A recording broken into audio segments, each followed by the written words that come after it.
some things I love about your guys' dynamic. One of them, Tico, is you get this really great face when you're about to poke at Enzo. Like before you say it, you have this like really shit-eating grin. It was perfect right there. It's like you see it coming. Every day, mate. No, yeah, we've got you. I already know it's coming. As soon as something's said, I'm like, here he comes. Hello and welcome to episode 93 of Draft Offsides. I'm with Tico and Enzo and Nate. My name is Keefe, and we have a different type of episode for you today. We have our league champion on for one of our leagues, and we're just gonna ask him a few questions. It was his first year playing, and he made a fool out of all of us. So we're gonna see what his if he has any insights for us. Tico, I was this close to making a banner to match yours, by the way. I love that you did this. But I was gonna like draw on a piece of paper. I was like, it won't hold. Man, would have been funny. Would have been fun if you did it. We don't like that Tico did it. Yeah, and I agree. Also, Enzo, I don't think you were quite on yet, but did you notice Tico was like, "Do you see what I put under my name?" And where I was like, me and Enzo have literally been doing that since like the first week. Where you can like, he was like all proud of himself. He figured out like a new little. That's why he's not tactic. A real champion. It was actually a very you thing, Enzo. It was like very like for discovering like monkey discovering fire type technology moment. Well, it was also me just showing what kind of mood I was in for that episode. Like to spend time on stuff like that instead of focusing on building a good fantasy team. That's why he doesn't have the. Yeah. Well, don't worry, I told you, Moneyball. Oakland ball. But okay, I feel like when you keep saying Moneyball, that's kind of the whole point of fantasy. Like you're like you're just discovering what we're supposed to be doing. I'm going the next. What?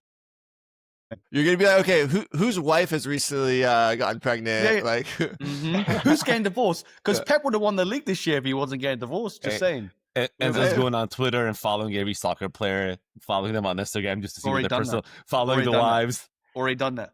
That's what happened with Tuchel when he was coaching Chelsea. He went through a divorce and then they started collapsing. So there's something there. Cucurella, when he had that bad spell, it's because he was having issues with his newborn son. It's very true. Or not to, I think you guys preface this. I think this is one of those questions you sent, but it was like Enzo Fernandez breaks up with his wife and just goes. That's like the inverse, though. Like you don't expect that, right? That's true. That's true. Just something catastrophic.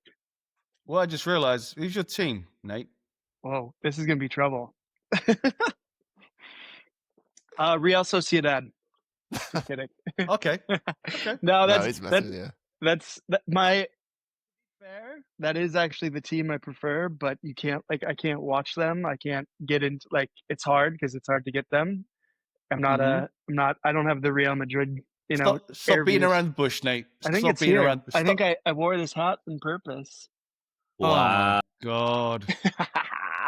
Oh, my God. Well, congratulations again. Second for 3 years. Thank you. I do. We're moneyballing it. It's just, he is an Arsenal fan. He has a pretty cool Arsenal hat, I got to say. Way better than... Thank you. Way better than what your brother has, that you're going to say? I feel like you... Well, no, he actually has the jersey on the side, which is the Ari Henry. My brother has that jersey since like forever with the old square on there. Yeah. Those old school ones, yeah. Yeah. That's cool. All right, let's get in some news and notes before we start picking Nate's brain a little bit. First off, transfers. Actually, this is perfect because Nate's here. I've been hearing Gyökeres to Arsenal kind of heating up. Are you, as an Arsenal fan, more or less excited for that than Sesko? Do you have like any sort of like feelings for that either way? Because I have opinions now. I've given myself like a week and a half to like form opinions about what I think would be best. But I'm curious what you think. I feel like I should maybe preface that I like hijack 99% of what I think from other people. So like most of what I'll probably say throughout the day is like stolen. I mean, I think like a lot of what I've read or I've heard or I've listened to is like, Sesko is the right long-term approach or the right long-term project, but can he be as impactful? And clearly Arsenal let's not beat around the bush. They need like trophies now. So can Gyökeres produce more now and he produces more later and might be the right long-term? I haven't seen him much. I've actually seen a lot more of Gyökeres just because of a number of things. I don't know about you guys. Have you seen much of Sesko outside of the Europas last year? Outside of a few YouTube compilations, not really. Yeah, not really. But I think to echo you, it's like for right now what Arsenal needs, I feel like Gyökeres is probably a better bet because Sesko's is a development project, right? And Gyökeres is like win next 3 years. And if you like, this team's not going to be together in 5 years potentially. You know, when Sesko's at his peak or at the point where he's going to be like in his prime. You know. Yeah. And again, I don't know what you So- guys hear about this, but like he gets a lot of comparisons to like a young Isaac, and so it's like, yeah, we would love that, and yeah, he was probably our first choice if we could have got him, but obviously that's not happening. So it's like, do you wait 3 years at him developing into that, or do you hopefully get 25 goals from Gyökeres? No, I think you said it, man. You don't want a young Isak. You want the Isak right now. Yeah. You don't want that. So, like, Arsenal needs someone that's going to score goals. And even though Gyökeres has only done it in the Portuguese league, he's banged in some bloody goals. Yeah. So Yeah. that's what you guys need. I think that's the biggest concern, though, is like you look at the last few, like 10, 15 years of strikers coming from the Portuguese league, there is like this, like it doesn't translate. You know, like you look like Darwin Nunez and you look at some of these other guys, like obviously João Felix years ago, like it's not like this like for like you, just because you do it there doesn't mean you can do it in the other league. So there is that concern. I think that's where a lot of the hesitation comes, right? Because otherwise Gyökeres would have already been gone for 100+ mil. Totally. So you think fantasy-wise, not worth the pickup even if he gets to Arsenal? No, I question. didn't say that. Good question. I think it'll be interesting. I think it's scary. I also I don't know why it's only been narrowed to these two, and I get it is now, but like why Osimhen hasn't been like a stronger pull, why Arsenal doesn't seem to be able to attract like these bigger names at times, like it seems Small club. baffling I to was me. gonna say small club. We're all Hey, thinking two of it. you- We're all thinking it. You two fucks can say that. You Tottenham supporter. You're with me. Whoa. I got a trophy, my man, and it's a European one too. So I can We're call gonna myself come to European. this. We're gonna come to this later. I have thoughts about this. Okay, moving on real quick. This I just saw this morning Luis Diaz rejected a new Liverpool contract, and that just gives me a lot of concern for that, like the next like 2 months of speculation around him. Are you guys starting to feel that at all? Like as far as, especially for fantasy, like as someone who was potentially going late first round, early mid second, like I'm not sure if I'm even remotely touching him now until there's some sort of clarity here. Well, know? he's got 1 more year left. He's got 2, but no one wants He's to got let. 2. They don't want to let a contract run down to 1 year. You know, Yeah, but they could. And 2 honestly, is the new 1. He You know, he when it could comes be out. doing what Salah did. You know what I mean? He could be doing what Salah did. But I think the difference with him and Salah is like it's like very clear he wants to go to Barcelona. Like that's like a very. Did he like, say that? It's like he wants to play in Barcelona eventually in his life. He won't go there if Nico goes there, because Nico's also said he'll play for True. Barcelona. But Mo Salah is also a club legend and one of the greatest players in the world, whereas Luis Diaz is Luis Diaz. But I've Yeah. never heard Tico like suck Salah so hard until he had him on his fantasy league. It is true. Tiga, yeah. My suddenly became the grandfather biggest was born fan. in Egypt. I'm a quarter Egyptian. You found your identity through Mohamed Salah. He did like he did what's it called? I have a 23andMe to prove it. 23andMe just to find like some sort of It's a connection. 0.05% freaking DNA test. Nothing. But so what's the thing? Wow, how do you guys feel that? Is it not? It's just whatever. Like it's too early to be panicking on it. I think he still plays for Liverpool this season. You think so? I think so. Even if you really look at this team, the only one in this little team I'd be a little bit worried about not getting minutes is probably Szoboszlai.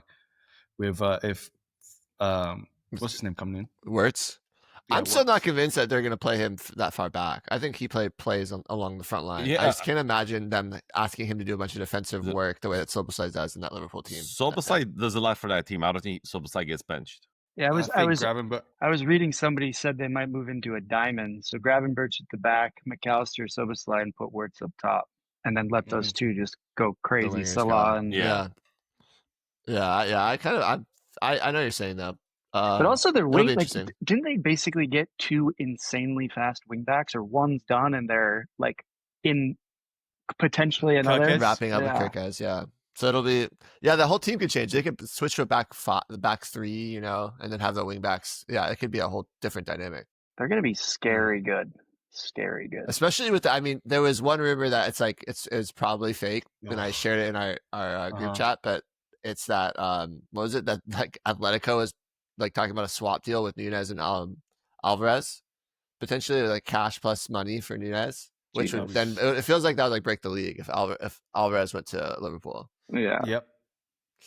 but that's neither here nor there until that's a little firmer. Okay, next one. Mbeumo, we were talking about it. It seemed like the talks cooled off with Tottenham. Is that back on, Enzo? Are you seeing that? Yeah, it looks like it's back on because Thomas Frank's in. It's just rumors though. Like, money talks, and then Mbeumo is hungry for money, so he's gonna go to Man United, which is the Saudi of the league, and get paid because we're not gonna pay him 250 bags. We're gonna pay. Tottenham doesn't even play Son enough money. I think though, like it's like, at one point, is it like Champions League is worth like how much is that worth for just his prestige? You know, like would he take 150 less a week, or 100 less a week to play in Champions League? Should he? I wouldn't. I wouldn't. Would you? No. No, I don't know. No, that's not a biased answer. But I would. I think, you would especially with the money. rumors of because he's gonna get first team football anyway. But if Son goes to Fenerbahce, which is another rumor, which I don't want to happen because it's only 30 million euros, he'd be the star man along Solanke. So, and Madison. You say he's going to play Champions League, but it's Champions League for only 1 year. It's not like he's going to be playing Champions League for like the next 3 years. It's just 1 year he gets to play Champions League, and then he's back to fighting for like 15th place. We'll see. So I'm gonna poke a couple of these. There's some things I love about your guys' dynamic. One of them, Tico, is you get this really great face when you're about to poke at Enzo. Like before you say it, you have this like really shit-eating grin. It was perfect. It's like you see it coming. Yes, every day, mate. Yeah, I'm every day, mate. I know. Yeah, we've got you. I already know it's coming. As soon as something's said, I'm like, here he comes. You can see it in his eyes. All right. What about Semenyo and Eze? Like, would you be excited about both of them, Enzo, going to Tottenham? Because they're kind of in the mix too if Mbeumo doesn't happen. It sounds like both United and Tottenham are fishing in the same pool. I wouldn't mind getting 2 out of 3. You know what I mean? No, that'd be a pretty good window to get 2 of them. Yeah. Get 2 out of 3. That'll make me happy. Like, obviously, I prefer Eze and Mbeumo, but I wouldn't mind Semenyo, who's had a great season. So, okay, what about for fantasy? Do you think that they could be just as good going to? I think just as good going to Tottenham. I feel like yes, Man United. I'm a little nervous about either of those guys. So I was gonna say, here's a question: how did the Brentford players score? The attacking Brentford players score under Frank? Incredibly well. You know what I mean? Every year, exactly. Yeah, so above where they should have, for sure. I also this again pains me. Many things we'll talk about that pains me about being an Arsenal fan at the moment. But like, who would you rather be? Like, all this upside, you get Thomas Frank, young team, healthy team. Think about those 3 guys that you just named, Mbeumo, Semenyo, whoever the third was. And it's like, I would much rather be chasing those guys than anybody Arsenal was chasing. Like, Tottenham, big upside, I feel like. I cannot draft any of your players. I refuse to. But part of me is like, I should go after all of them. That's how we feel about Man United players right now. Yeah, I bit that bullet a long time ago. I'll draft anyone. I don't care anymore.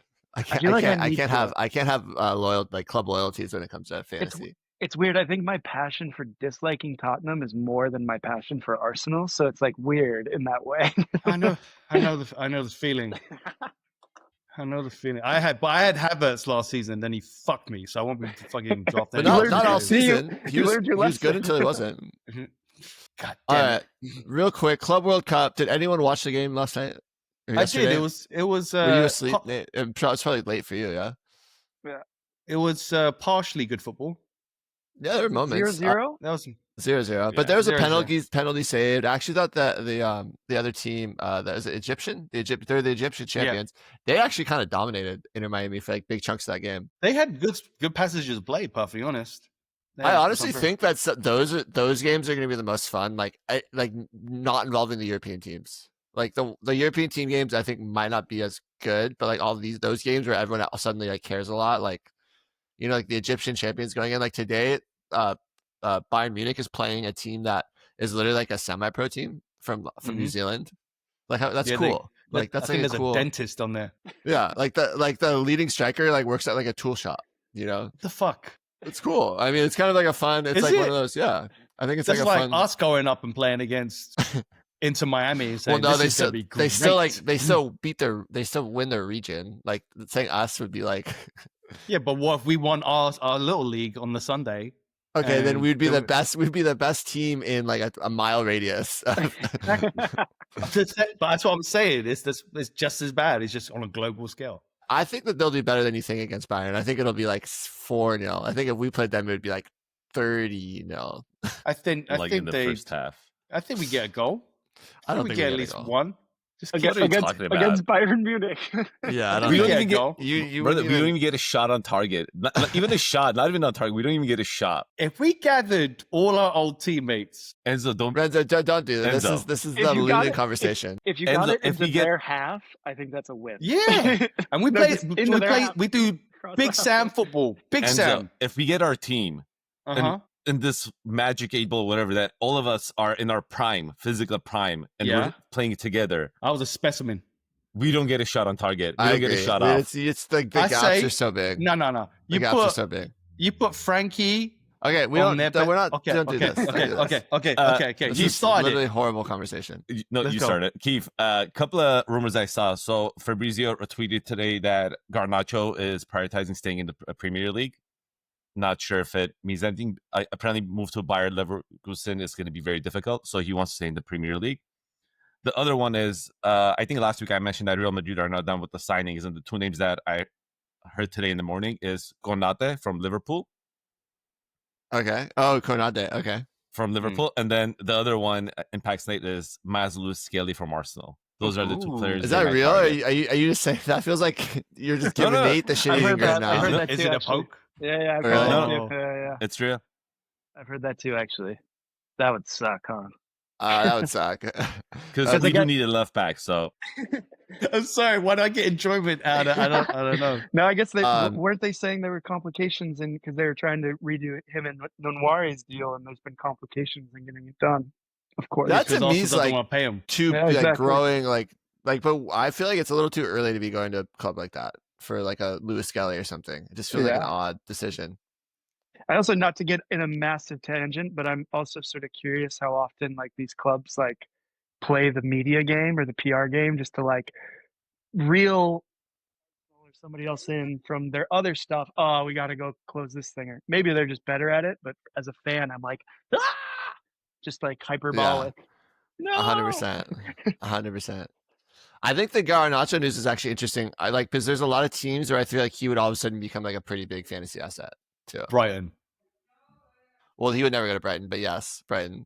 But it's like what? So what do you think? What team would you think he want to go to? Like, I know he'd want like European football. Doesn't mean he's going to get it. I think he could go to Arsenal really easy. I think Chelsea is a possibility as well. Yeah, Chelsea feels like a good fit. Feels like the right attitude for that place. Real shitbag. I like him. Him and Enzo Fernandez would get a really long on that left side. I think. And if there's a winger available, Chelsea are interested. Yeah, a winger. It's like he's under 26. He ticks all the boxes for Chelsea. Exactly. Oh, God. Stupid little haircut. Yeah, that'd be great. Yeah. Lots of sass. Sounds about right. All right, let's get into the Nate section of this podcast. So Nate, what a special section, Nate. Well, in our 12-man league, it was his first year playing with us, but you've played fantasy before. Because I remember when I was talking to you about joining our league, I mentioned, I was like, "Oh, would you want to play?" And you got really serious. And you're like, "Oh, I'm not sure if I really should." I get like really, really obsessed in a way that's like not really healthy when I do. And I was like, well, now you have to play. Like, now I need to see this in action. But like, what does that mean exactly? Like when you said, because you did get obsessed, like you managed to win in your first year, which is really impressive. Like, what is that? What does your obsession look like? God, it's embarrassing. I probably shouldn't admit all of this. No, but I've never done Fantrax. I played FPL once. And even like part of it, like one thing I actually love about it is sort of like the people you meet, kind of the relationships you build. And so like that time I did it with a couple of friends. I was overseas, so it like kept me closer. Even this, like being able to have a regular reason to like bounce ideas off of Keefe or you guys or other people. That's like so much of that's like a big part of the fun. But then just in my personal life, I tend to have like this like 0, 100 to 100 attitude on everything. Like I either don't do it or I just do it to like an unhealthy level. And so, yeah, I think, and especially not understanding the point system really, I think it gave me this like extra curiosity. So I like knowing FPL, which I'll get into a bit because I actually think kind of helped me in some ways. But then just it like the beginning felt like just I got to learn everything. I got to understand everything. It was like fun to try. And again, 99% of it was garbage because even knowing what I know now, looking back on it, I was like, oh my God, that was so stupid. But I don't know if that answers the question. Yeah, a little bit. So what are some of those mistakes that you thought were so stupid? Okay, so like some stuff I know, I feel like I know better now. Or like, let me give you another example. Like all this transfer talk, even Keefe, when you reached out to me last summer, I didn't really think about players coming in or players moving. So like this idea of like, I'm going to butcher his name, the left back that just went from Wolves to City at Nori, like the concept of that would have never registered in my brain last summer. And so like some of that movement stuff, I mean, I did a little bit of like, I even like tried to do a couple of punts in our draft around people I thought would come in, or like I did this really dumb thing with João Cancelo of like, oh, he's coming back. He's going to play. Pep and him are going to smooth things over. So I'm like, I'm going to get these guys. So it was like some of that stuff I didn't know. One of the things I shifted my strategy a lot towards was like, you guys told me about this, but I didn't really know what ghost points were. Like that as a concept was like, I could read it and I could kind of like be like, okay, but I don't think I realized how important that was. Just because you seem to have these like chunks, these guys who are just massive scorers. And then if you can find these guys who are like, I don't know, 9 to 12 points on average consistently, like that can be the ball game. So, but I didn't really know. Yeah, exactly. Moneyball within Moneyball. Yeah, so I did it. I was like a lot of learning about that stuff. Or like, I think this is skipping around in your questions, but like, I think 2 other things I did. So like FPL, because everybody shares players, I think I've only played one season, so I could also be wrong about this, but it's all about finding those guys who heat up at the right time. So when everybody has Salah, everyone has Haaland, everyone has it's like who got Mbeumo early enough? Who got Cunha early enough? Who got, I don't know, who got Nico Williams? Robinson, yeah, exactly. Yeah. When they heat up at the right time and then also is willing to let him go. But you guys probably saw this. You guys made fun of me for this, rightfully so too, especially in the first. I was just moving people constantly, like constantly trying to trade, constantly picking up, constantly dropping. Because it was very much this like trying to find people at the right peak, like FPL does. But I think there's some logic to that. Like I look at your draft, you had a solid draft, but ultimately what winning the league was your trades and waiver acquisitions, you know? And so I think there is some logic to that where there's a feeling of being really loyal to players. That's like very, I have very personal. Yeah, it's it gets very personal where I feel like you did a good job of like just dropping people or moving people pretty quickly. Yeah. You know? Yeah. I just figured out how to take out Nate next season. Give it to me. You're gonna share it? Or you're gonna? He's keeping it close to chest. No. We got to add it to the league. It's the same thing we added to the main league. You're gonna say yeah. It's actually if you guys would do, I don't know what you do in your main league, but if you like put the whatever, not the points, but like I'm paying. Fab. Yeah, fab. If I can't just cycle through test drop, I'd be fucked. Well, you still can. You can bid 0 fab on people. You still can. It's just a matter of if someone else bid on them, you won't be able to get them. Got it. So, but what you wouldn't have to worry about is because someone always puts like 50 fab on like Rodri or something. Who wouldn't put 50 fab on Rodri? He was a top. He was a top 50 player on Marino. His collarbone exploded the day after he came to the league. You gotta have that kind of foresight. You know what I mean? Yeah. Nate, do you want to guess how many trades you made this? You can look that up. Oh, I actually have it up right now. And you slut, you made a trade with every single one of us. I'm non-biased. And you made 12 trades, and I think you and I made the most irrelevant trade that I've ever seen in fantasy. Duran? Which was what? Duran, Solly March. Was Duran even in the league at that point? He was up. I think I traded. Yeah, we traded, and then he got moved like a week after, and then obviously March never became March. Out of nowhere, he just offered me Duran when Duran was like on a hot streak, and March was just on my bench. I was like, sure, I'll take it. This is It's one of the those crystal ball, man. It's the crystal ball. But I think this is one of those things I rethink. So I'd be interested in your guys' opinion. Is like, again, I learned this term, but stacking. So I at one point was like having all these players where it was like, and Vince, you'll remember this, was I had Diaz and I had Szoboszlai. no, and right? Gakpo. Gakpo. And I don't know why I didn't just fucking sit on both of them, to be honest with you. But I was like, I got antsy with this like on again, off again, on again. I'm like, I don't want this. I want consistency. I couldn't tell. Exactly. And then so I was like I was like, I need to get rid of these guys. I wanted people that like I knew were gonna start, knew were gonna get me 10 points. But like I can't remember the trade we were trying to do together, but it just went back and forth for like 2 weeks. Yeah, just sending so different ridiculous. trades. I think if you look it up too, I thought about this. I was like, by points, not even sort of like subjectively. I think like I probably made some of the stupidest trades. Keefe, you and I had two really dumb ones. But each one was really bad. Like I gave you a really bad trade. Yeah, they really balanced out. Yeah. Yeah. Oh, thank God that you let me balance back because it was really bad for a while there. Are there any other metrics that you look at while like looking at waivers draft that you think are overlooked? Like we talked about ghost points. Are there like specific things within ghost points, or are there any other things you kind of look at, or is it just kind of the general? Yeah, I think within the ghost points, I think again. So I should preface by saying, of the many, maybe this is a different question, of the many resources again that a lot of you guys helped click me into, like there's the guys like the Bantah Boyz on Discord or something. Yeah. And they had a cool Discord, and there was even one guy in particular who's like my little fucking Yoda. I would like have a question and I would like pop it in Discord and he would be like super thoughtful. Really good, really good dude. And this motherfucker was cheating on us. Exactly.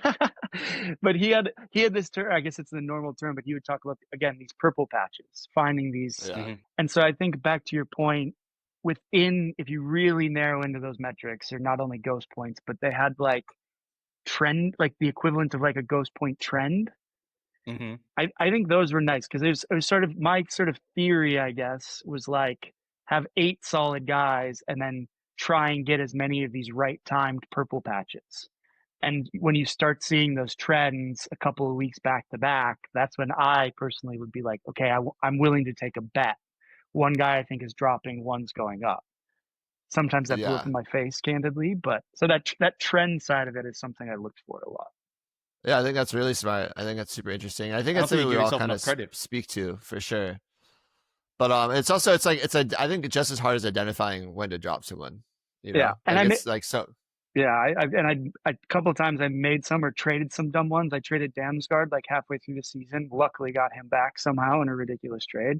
But I even think I traded Cunha. Like I got them both back somehow. Yeah. I mean, at one point you traded Bruno Fernandes to me for Kevin De Bruyne when KDB went on like a 2-game streak where he hit like 20 plus, and then you traded me. I was like, oh my God, yes. I made a terrible calculated bet on Man City. I thought when they had like 4 games where they kind of like boom, boom, boom, and tons of goals. I went all in for Man City. I was like, I have enough of a bit of a cushion here. I have enough of a deep bench. I can like risk some mistakes. And I just went hard. And I mean, they got better, but both De Bruyne, Silva, I traded away Omar Marmoush after I got him, and he was great. So I went all in, and then I was like, no, and I traded them all away or dropped them, which was so stupid. Okay, last question for you, Nate. How much was the draft offsides, the reasons you made the decisions you made? Is that who put that? Enzo? That sounds like an Enzo question. It was definitely one of the like main ones. Although I did this again overthinking chess match thing where I sometimes again. Keefe and I know each other so well and for so long. I thought sometimes he was baiting me with things of like trying to get me to make him an offer for like, I felt like it was around Odegaard a couple times. Like it felt like you wanted to get rid of him and I had kind of put him in transfers. So at times I was like, I think I'm getting like clickbaited here. he does do that. Yes, he does. What? In our other league, it was essentially down to Keefe and me the last like 5-6 weeks, and none of us had fab. Well, Keefe had no fab, and he kept making an emphasis on. He's like, Livramento is the only player you have to pick up if you have Fab. And then Enzo, who didn't want me to win, it went completely over his head. He didn't put a waiver Fab on it. And I put all my Fab on him because I thought Enzo's probably going to go for it. So I wasted all my Fab. I got the player, but it was kind of trying to bait Enzo into picking up a player. But so what you're saying, what I'm hearing is that it works. I got you to spend all your Fab. So I don't know. Oh, you're good Wolf in sheep's clothing. Yeah, exactly. Keefe and I and our other good friend, his old roommate, used to play a lot of Monopoly, and this kind of stuff was like very Monopoly Keefe tactics of like, yeah. And you can't say anything. You're like, no, don't listen to him. Don't do that. That's a terrible. Oh yeah, skip the orange. You don't want that. Orange is terrible. Like what? That sounds like Keefe. Yeah, but he's good at it, to his credit, and he's sincere. Truthful. Okay, moving on. So I want to talk. I made a list of XG overperformers from last year, and I thought it was kind of interesting looking at, especially because there's some players more so than others. Okay, pull it up so other people can see. Okay, That's nice. True. Not everything is about you, Enzo. Okay, buddy. I pulled it up. Be quiet. We have a real champion in the room, so be quiet. Okay, share screen. He doesn't just rely on one player to win a league, you know what I mean? So it's you funny. Just said how diverse he is. It's funny, in my notes, I had a whole section about how if you had Mohamed Salah, it was like you basically had to fuck things up not to win. Essentially. I like it. It was the only thing I could find a way to try and poke at Tico, and it just it fell apart. It just didn't stand. Well, I mean, he tried his best to fuck it up, but he did. Yeah. He did try his best. Luis Diaz. Mushrooms. All right. So looking at this, I think the biggest thing that stands out for me here is the XG differential of like 6.37, 6.55, and look at both those players potentially going to United. It to me is like kind of a wild situation, because you look at like XG overperformance, and the best players can overperform the XG, but it's usually by like 2. You know what I mean? Like Mohamed Salah like overperforms XG by like 2, and it's like not that big a deal. When you're overperforming your XG by like 6, there's just no world where that's not gonna be like, that's not gonna like regress influential, you know. And so I think those two are the biggest ones. And like, I'm not saying that they could potentially have more opportunities, you know. It's not like saying that they won't score as many goals, but just that's very alarming from that standpoint, that XG overperformance. And then obviously the Chris Wood one we've talked about a bunch, and I think like Forest in general like overperformed, you know, like their X points, like their X expected points, their expected like goals conceded, like everything they did was overperformance. So that's another one. And then Matej Kovacic is just like kind of funny. That's like an insane amount of XG overperformance for 6 goals. He had an XG of 1.81. He scored, or sorry, he had an XG of 1.81. He scored, 6, which is just wild. But like I don't know how relevant Kovacic is going to be anymore with all the new signings for Man City. Yeah, and with Rodri coming back, he's got to be. Yeah. Yeah. The Iwobi one is interesting because we always talk about Iwobi as like getting Iwobi points, which essentially just means he's a really good ghost point guy, you know. But also he did overperform his XG by a considerable amount, almost 4. Yeah, he's a 3rd round pick. And then Traore's the last one that I think is like kind of really noteworthy. Or Diallo, I mean, is in the sense that he almost doubled his XG compared to what his point outlay was. So you still think he's gonna be a end of 1st round, early 2nd round pick? Not for me. I think maybe someone will take that risk, but I think for me personally, like I think there's just too much going on there. You know, if one more player comes, it doesn't even have to be Mbeumo. If Semenyo, if anyone else comes to United, I really think it puts into question where Diallo is going to be playing. And I think like a wing back, I just don't think you can rely on the numbers that he was getting in his limited time at wing back to be like how he is whole season. And I think the XG like kind of points to that as well, that he was very much overperforming. You know. And then I think when you look at the other ones, like none of them are that crazy. Like Bowen 3, but he always kind of overperforms XG a little bit. This is slightly higher, but it's also like one of the historically bad years for them.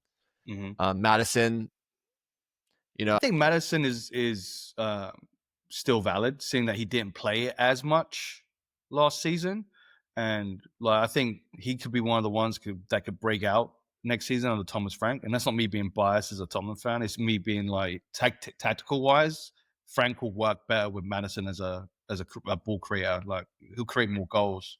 I completely agree. I fully agree. I pulled up the XG for like the previous years as well. Looking at Maddison, the lesser years, he's had years where he overperformed by 5.5, 4.17, and 1.5. So he does have a history of overperforming. But looking at the list, I think the one that I would think could replicate it is Cunha is the one that's the most solid one for me. Sounds like a Man United. Why is that, do you think?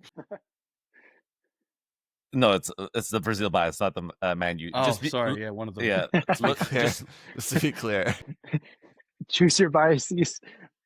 Get my bias straight.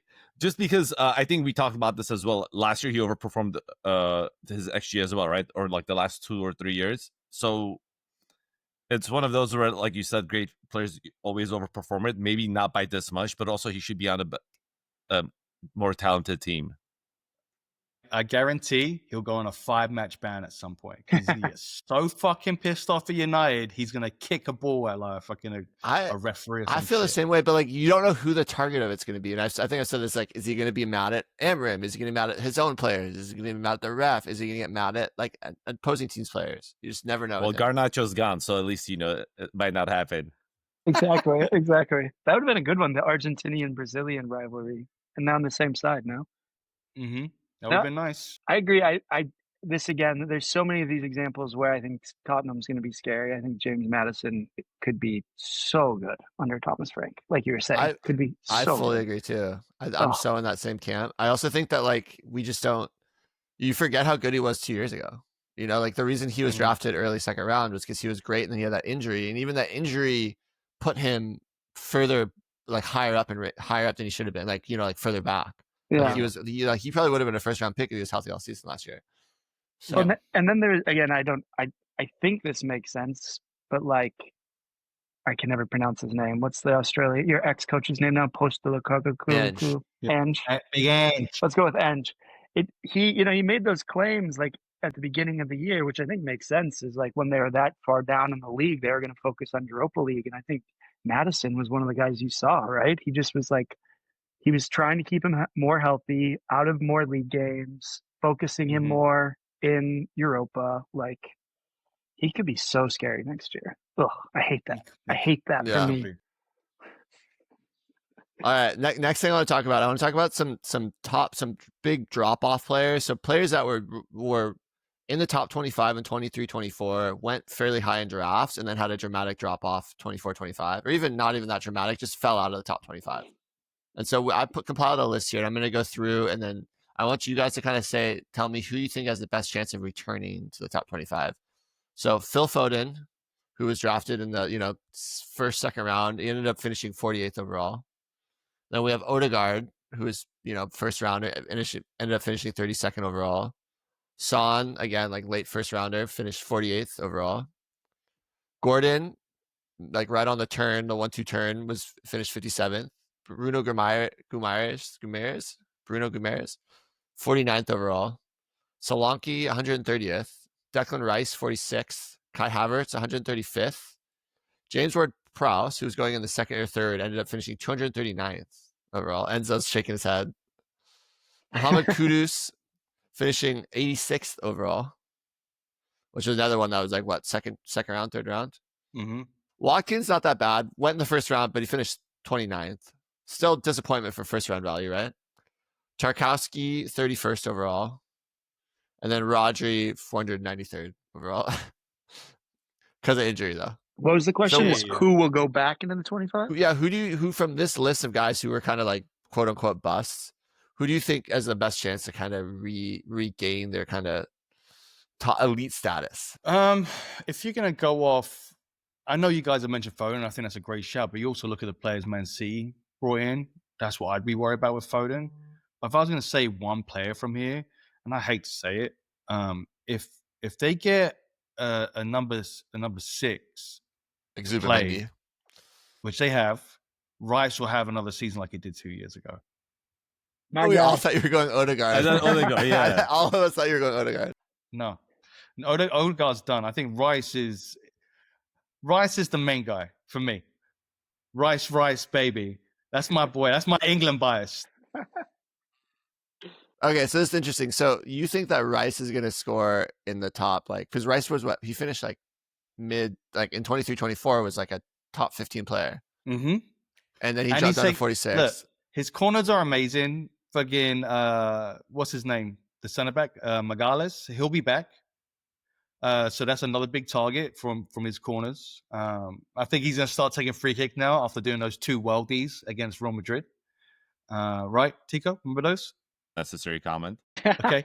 But I think Rice, if he gets to play more that number 8 role and has more of an attacking threat and is able to carry the ball, he's going to have a good season next season. Okay, yeah, I mean, makes sense.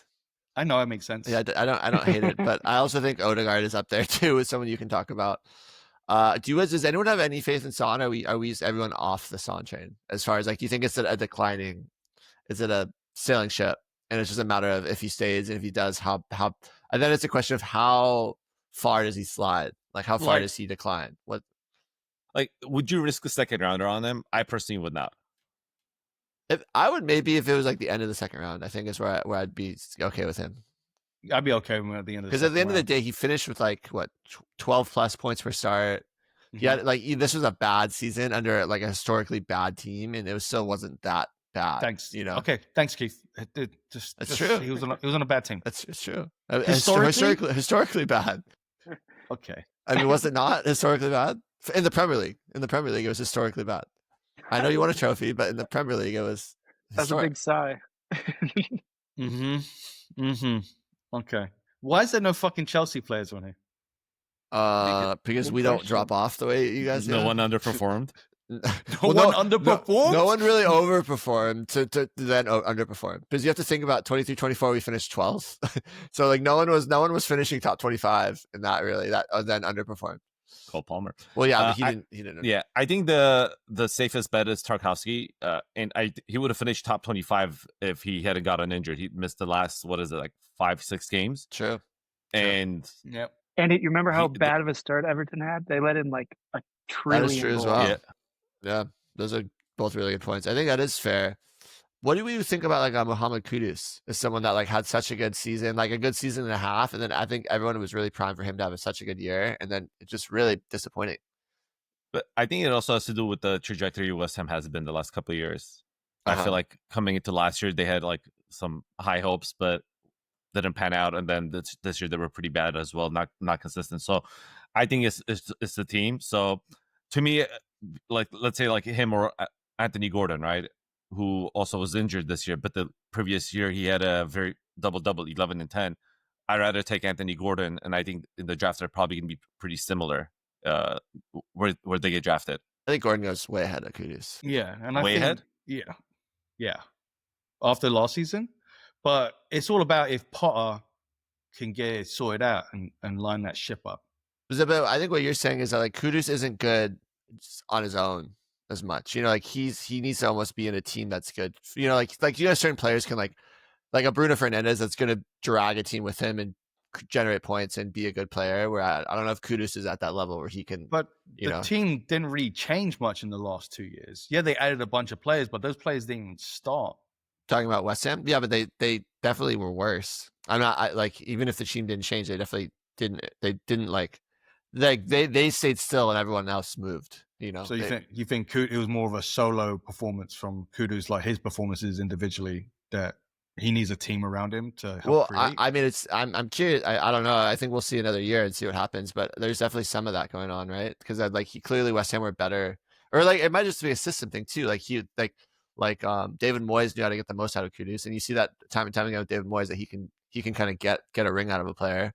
And then Kudus, there's a lot of uncertainty in Everton with the coaches and what happened, and I'm sorry, in West Ham with the coaches and what happened there. So maybe they just need to figure out how to get the most out of Kudus.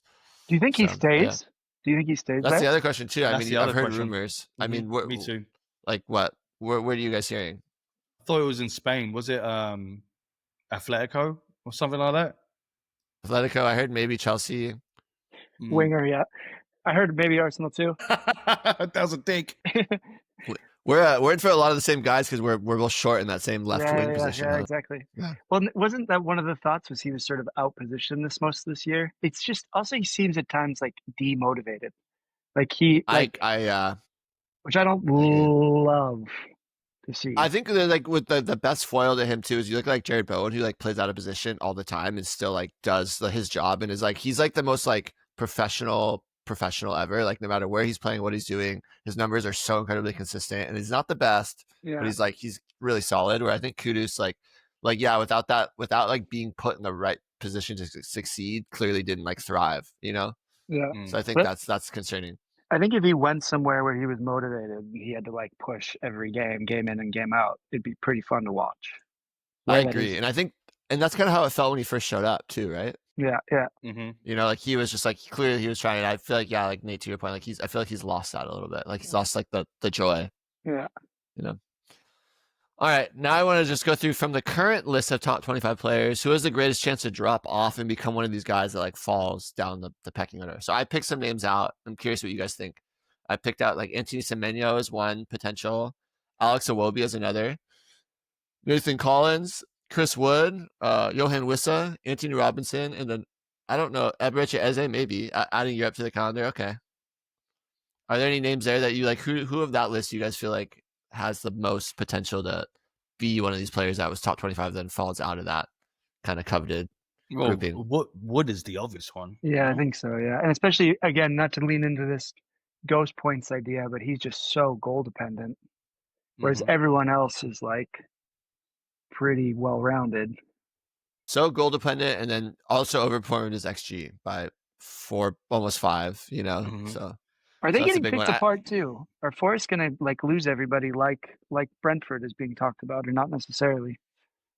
Have you heard much? I mean, I haven't heard many rumors yet. I mean, I know Morgan White is always rumored to go somewhere, but at this rate, it does like who does he even go? It doesn't sound like City's going to get him, so I don't know who else would really need him or want him. You always hear about Murillo and Milinkovic. If that partnership breaks up, you don't know what happens. But like Alenka and Hudson-Odoi, I don't see them going anywhere. They're enjoying their football. And I think like their center mids are pretty locked in as well. So I think you said it with Frank going to another team. Collins might drop out. Will he have like a different I need to send it back? He might drop off. He also like he's so weird to me. I'm still trying to figure it out. So he had 7 assists in fantasy and only 3 in like his official stats. So there's some sort of like thing, like some sort of like I don't know how they're qualifying it. Like he drew a lot of penalties because like sometimes fantasy will gives an assist for something that isn't in like official Opta stats. So like and also like I don't buy the Collins thing either. He's the one that I would say like I feel like every year there's 1 or 2 defenders that just has like this crazy surge of like value and then like they drop off again. And I feel like he to me just screams a player like that. Screams Moneyball. Or the opposite of Moneyball. Oh, Manchester United ball. A player you pay over the top for someone that's has good numbers where they're all gilded. Did that massively change that for you guys? I mean, for how long you've been doing this, like the fact that they changed that rule last year where they 1 goal, they don't lose any points or whatever. Did that just huge. It changed it, yes. But I like you think huge, Enzo? I feel like for defenders and goalkeepers not losing that extra 2 points. Well, it makes a difference. It definitely makes a difference. Only them. Didn't you bring it up in the show, Tico? Didn't you bring up a thing that was like defenders in the top 25 or top 50 this year from last year, and it's like triple the amount or something crazy?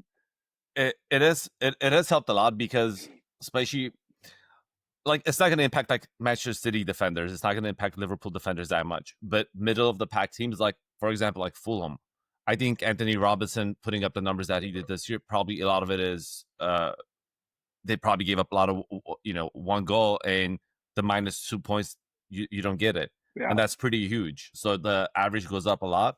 So it does help a lot. Goalkeepers, I think 3 of us are in the mindset of like you could just rotate a goalkeeper unless you have like 1 or 2 of the elite goalkeepers. So to me, it didn't impact the keepers that much as the defenders. I also think too, when I look at the defenders, it was like that the floor just got raised so much higher for defenders. So if there was a period of time where it was like defenders where there was like maybe 10 to 15 that were like really good that you would never drop, and everyone else was incredibly expendable. Because it was just like, it was like so matchup based because you're like, man, if this team gets reamed for a few goals, I'm going to be negative. Like I just can't afford to do it. Where I think now it's like there's a little bit more like it feels a little safer and it makes them like a little, it gives them a little bit more parity with the other positions. Where before it was like defenders were like a lesser tier. You just did not care. So I think it's been nothing but positive, that change, the real change. Okay. Last section, we're gonna play a little game of Would You Rather. So we just go through each one, and then you guys just tell me who would you rather have, and as far as like draft or whatever, don't think about necessarily where they're going in draft. Just okay. So first one, would you rather pick up Anthony Robinson or Pedro Porro? Robinson. Who's gone? Oh, there you go. Robinson. Porro. Tico. Robinson. He got 10 assists this season, which is great, but Porro's got more goals in him, and you get more points for goals. You know what's funny too is Porro actually has a higher points per start than Robinson by, not by much, 12.6 to 12. But I think what's interesting is that he played less games, obviously. Like Robinson actually played the full retinue of games. So that's where Robinson is more valuable because he's going to do that. And you assume Pedro Porro is going to play a lot of games under Thomas Frank, but that wasn't the case under Ange. So I could see that. I think that's pretty close to me. Porro has also done it for 3 years in a row, whereas Robinson just had the first breakout year. Robinson had a really good year last year as well. I think it was under 2 years ago. 23, 24. I think it was pretty under. He was underappreciated for that. But yeah, I think 10 assists from a defender is crazy. It's amazing. That's a crazy number. It's also crazy that he still hasn't scored a goal. Mm-hmm. But I like to see that change. Well, because he's left-footed playing on the left side. So, yeah, I think it's just tricky. What? Porro's right-footed playing on the right side. Yeah, but he's American, so I'm trying to defend him. Oh, got it. Whoa, Keefe, with everything that's going on here, Jesus I know. Christ. No, I don't know. It's just interesting. I don't know. I think that's a toss-up to me. I think that's like a preference thing. I think the one other thing I would say maybe about why I'd go Robinson is just from secure, like a continuity standpoint, because he's like he's not having a change of coach and stuff. And while everyone thinks it's going to be really positive, Thomas Frank, there's plenty of coaches that have come in and we just don't know what that's going to be like. Well, and the big question mark there, will they fix the leaky defense is the question, right? They give up and then it's whoa. It's not a leaky defense. It's a fucking high line, which we won't be doing no more, mate. It's not the way we... It's a waterfall defense. It's no longer the way we play, mate. You know what I mean? Was Pedro Porro part of the problem with that? Like, I think his argument there was he was very attacking and to the fault. Yeah, but he can be like, that's how the same thing with Trent. When he was more of an attacking right back, you know what I mean? Yeah, but that's Trent. That's a little different. Yeah. Whoa. But we're not talking about same amount of skill. We're talking about style of play. By the way, hey, can we talk about that real quick? Let's talk about it after. Oh, let's get through this. Okay. Yeah, write it down. Next one: Dominic Solanke or Johan Wissa? This is a hard one. My heart says Solanke, but I'm gonna go Wissa. So Wissa is amazing because he scored 18 goals and actually underperformed his XG by almost 2, which is kind of crazy. So I'm saying is that he was in he had a solid season. You go Wissa. Yeah. I my only fear is it just again feels like Brentford is gonna like be a real big reset year. Maybe he benefits from that, but just feels like somebody's dropping a bomb on them and they're just gonna see what happens. Do you know who's the manager? No, not yet. I go Solanke. Just for I think I'm gonna catch the tide that's going up as opposed to the tide that's lowering. Well, he definitively your number 10? Or, I'm sorry, 9 striker. Yeah, definitely. Yeah, they paid so much money for him too. Tottenham can't really afford to have a play like that and then not. Whoa. We're top 4 PSR, bro. We talk about we can afford. I mean, in the sense of like you guys, there's no way you would sign a play like that and then not play him. Yeah. Okay, next one. We're kind of talking about both these guys, so I'm curious what you think here. Dominic Szoboszlai or Mohamed Kudus, and this is keeping in mind the additions to Liverpool. What's going on there? Kudus. I'm off of the Szoboszlai train. Oh, you're Kudus too? Wow, yeah. I'm shocked. I'm done with Szoboszlai. Be gone. And that sounds like a very personal thing. But I had it for 2 years in a row. It just starts off good, gives you false hope, and then just very inconsistent. Oh, so just like relationships, just break up. Sounds like you in relationships. Actually, more like it's too close to home for you, huh? Oh man. But yeah, Johan Wissa, I think he's been consistent, sort of. If he's going to be the main man at Brentford, it could be great, or it could be too much. We're talking about Kudus. Oh, sorry, Kudus. I mean, he could have a bounce back season from last season. That could have the same source. I think dribble completion. I think he still had you told me he had a good amount still. He did, even though. So yeah. I think it was just his goal contributions that dropped off. I think what's interesting with Szoboszlai is he's still, even though like Tico, you're talking about him not like dropping off and having a great season, he still finished with 11.3 points per start. He played in 79% of the, almost 80% of the games he was like healthy and available for. Plays a lot of minutes. I think the one thing too is that those 11.3 points per start is pretty inflated by having like monster games. Yeah, he would have like 3, boom, 2, he's a boom 1, 1, and then like 30 points. Yeah. He's a very big boom bust guy. Well, I think like Kudus, like with the Enzo, like the like successful dribbles and stuff like that leads to like a level of stability, right? Because like those are things that you're doing yourself that you control, and so like you're gonna do that more often. It's like you're more likely to just be more consistent with those. So I see the argument either way. I think if you're really safe guy, you go Szoboszlai, right? But like I think Kudus, there's the upside is there potentially. Okay, last one: Virgil van Dijk or Gabriel Manglas? Fucking. It has to be Virgil, right? Has to be. Yeah. I think the only thing with Gabriel would be just like what more set pieces. Yeah, more goals, but they kind of seem like they've gotten that figured out now with him a bit more. Yeah, I agree. I mean, I know he got hurt, but the first half he was, what did he have, like 6 or 8 goals, Keefe? You had him? Yeah, he was on fire. Well, I think you traded him to me. That was one of the dumb trades. I gave the house away. Yeah. But you got it back somehow. Yeah. Still won by 6 games, mate. I think you're doing something right. I think you guys were more focused on your other league at some point. All right, so that's it. This has been episode 93 of Draft Offsides. I'm with Tico, Enzo, and Nate. My name's Keefe. Follow us on Draft Offsides, and we'll see you next week. And now we can talk about Trent and Enzo. I also have a question. I have 2 questions for you guys.